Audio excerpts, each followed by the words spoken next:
ಯಾವ ರೀತಿಯಾಗಿ ನೋಡ್ತೀವಿ? ನೋಡಿ, ಇವತ್ತು ಇದು ಕಾಂಗ್ರೆಸ್ ಪಾರ್ಟಿಯ ಆಂತರಿಕ ವಿಷಯ ಇರ್ತಕ್ಕಂಥ ಕಾರಣಕ್ಕಾಗಿ ಮತ್ತು ಅವರನ್ನು ಮುಖ್ಯಮಂತ್ರಿಯಾಗಿ ಘೋಷಣೆ ಮಾಡಿದ್ದಕ್ಕೆ ಕಾರಣಕ್ಕಾಗಿ ಅವರಿಗೆ ಅಭಿನಂದನೆಗಳನ್ನು ಸಲ್ಲಿಸ್ತೇವೆ. ಮತ್ತು ರಾಜ್ಯದ ಜನತೆ ಇವತ್ತು ತಮ್ಮ ಮೇಲೆ ಅಪಾರವಾಗಿರ್ತಕ್ಕಂಥ ನಿರೀಕ್ಷೆಯನ್ನು ಇಟ್ಕೊಂಡಿದ್ದಾರೆ. ರಾಜ್ಯದಲ್ಲಿ ಅಭಿವೃದ್ಧಿ ಕೆಲಸಗಳಾಗಬೇಕು. ಇವತ್ತೇನು ಬಹಳಷ್ಟು ದೊಡ್ಡ ಪ್ರಮಾಣದಲ್ಲಿ ಅಭಿವೃದ್ಧಿಗೆ ಹಿನ್ನಡೆಯಾಗಿದೆ, ಅವನ್ನೆಲ್ಲ ಮುನ್ನೆಲೆಗೆ ತರ್ತಕ್ಕಂಥ ಪ್ರಯತ್ನ ಆಗಬೇಕು ಅನ್ನೋದ್ರ ಜೊತೆಗೆ ಕಳೆದ ಬೆಳಗಾವಿ ಅಧಿವೇಶನದಲ್ಲಿ ನಡೆದಂಥ ಸಂದರ್ಭದಲ್ಲಿ ಏನು ಗೃಹಲಕ್ಷ್ಮಿಯರಿಗೆ 5,000 ಕೋಟಿ ಕೊಡಬೇಕಾಗಿರ್ತಕ್ಕಂಥ ಹಣ ಇತ್ತು. ಸನ್ಮಾನ್ಯ ಸಿದ್ದರಾಮಯ್ಯನವರು ಕಳೆದ ಅಧಿವೇಶನದಲ್ಲಿ ಕೂಡ ನಾವು ಅದ್ರ ಬಗ್ಗೆ ಪ್ರಸ್ತಾವ ಮಾಡಿದಾಗೂ ಆಯ್ತಪ್ಪ, ನೋಡ್ತೇನಪ್ಪ, ಕೊಡ್ತೇನಪ್ಪ ಅಂತಕ್ಕಂಥ ಮಾತನ್ನು ಹೇಳಿದರು. ಹೀಗಾಗಿ ನಾನು ಸನ್ಮಾನ್ಯ ನೂತನವಾಗಿ ಮುಖ್ಯಮಂತ್ರಿಗಳಾಗ್ತಿರ್ತಕ್ಕಂಥ ಡಿ ಕೆ ಶಿವಕುಮಾರಲ್ಲಿ ವಿನಂತಿ ಮಾಡ್ತೀನಿ, ತಕ್ಷಣ ಈ 5,000 ಕೋಟಿಯನ್ನು ರಾಜ್ಯದ 1,24,00,000 ತಾಯಂದಿರ ಅಕೌಂಟ್ಗೆ ಹಾಕುವಂಥ ಕೆಲಸವನ್ನು ತಾವು ಮಾಡಬೇಕು ಅನ್ನೋಂಥ ವಿನಮ್ರಪೂರ್ವಕವಾಗಿರ್ತಕ್ಕಂಥ ಮನವಿಯನ್ನು ಅವ್ರಿಗೆ ಆದರೂ ಕೂಡ ಮಾಡುವಂಥ ಇಚ್ಛೆಯನ್ನು ವ್ಯಕ್ತಪಡಿಸ್ತೇನೆ. ಸಚಿವರಾದವರು ಹೇಗಿರಬೇಕು ಅಂತ, ಯಾಕಂದರೆ ಈಗ CM ಅಂತೂ ಡಿ ಕೆ ಶಿವಕುಮಾರ್ ಅಂತ ಗೊತ್ತಾಯಿತು, ಸಚಿವರ ಆಕಾಂಕ್ಷೆಗಳು ಭಾಳಷ್ಟು ದೊಡ್ಡಲಿದೆ, ಹೇಗಿರಬೇಕು ಅನ್ನೋದು ಯಾಕಂದರೆ ಆಡಳಿತದ ದೃಷ್ಟಿಯಿಂದ.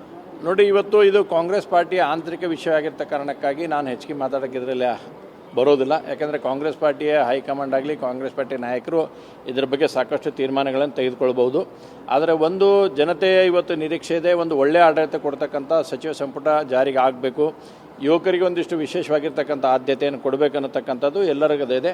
ಭ್ರಷ್ಟಾಚಾರ ರಹಿತವಾಗಿರ್ತಕ್ಕಂಥ ಆಡಳಿತಕ್ಕೆ ಮುನ್ನಡಿಯನ್ನು ಬರೀತಕ್ಕಂಥ ಸರ್ಕಾರ ರಚನೆ ಆಗಲಿ ಅಂತಕ್ಕಂಥದ್ದು ನಮ್ಮ ಅಪೇಕ್ಷೆನೂ ಕೂಡ ಇದೆ, ರಾಜ್ಯದ ಜನತೆಯ ಅಪೇಕ್ಷೆ ಕೂಡ ಇದೆ.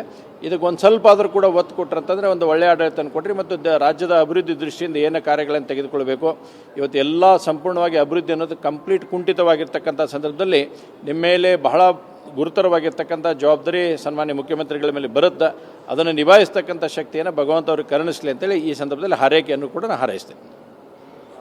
RCB ಕಳ್ಕೊಂಡಿದ್ದಕ್ಕೆ 4ನೇ ತಾರೀಕಿಗೆ 1 ವರ್ಷ ಆಗ್ತಾ ಇದೆ. ಒಂದು ಕಮಿಟಿ ಕೂಡ ಮಾಡಿದ್ರು, ಸದನಕ್ಕೆ ಬಿಲ್ಲನ್ನು ಕೂಡ ತಂದಿದ್ರು, ಅಂದರೆ ಇನ್ನು ಮುಂದೆ ಕಾಲ್ತೊಳಿತ ಆಗಬಾರ್ದು. ಕ್ಯಾಬಿನೆಟ್ ಸಬ್ ಕಮಿಟಿ ಮಾಡಿದ್ದಾರೆ ಪರಮೇಶ್ವರ್ ಅವ್ರ ನೇತೃತ್ವದಲ್ಲಿ, ಒಂದೇ ಸಭೆ ಆಗಿದೆ. ಇವರಿಗೂ ಕೂಡ ಅದೇ ರೀತಿಯಾದಂಥ ನಿರ್ಧಾರ ಅಂತ ತೆಗೆದುಕೊಂಡಿದ್ದಾರೆ.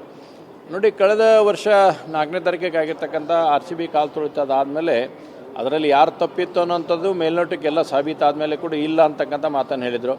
ಸಬ್ ಕಮಿಟಿಯನ್ನು ಕೂಡ ಅವ್ರು ಮಾಡಿದ್ದಾರೆ. ಬಟ್ ತಾವು ಹೇಳಿದಾಗೆ ಪರಮೇಶ್ವರ್ ನೇತೃತ್ವದಲ್ಲಿ ಇನ್ನೂವರೆಗೂ ಕೂಡ ಕಮಿಟಿ ಕೇವಲ 1 ಸಲನೇ 2 ಸಲ ಸೇರಿದು ಬಿಟ್ಟರೆ ಮತ್ತೆ ಸೇರಿ ಅದರ ನಿರ್ಣಯವನ್ನು ತೆಗೆದುಕೊಂಡಿಲ್ಲ.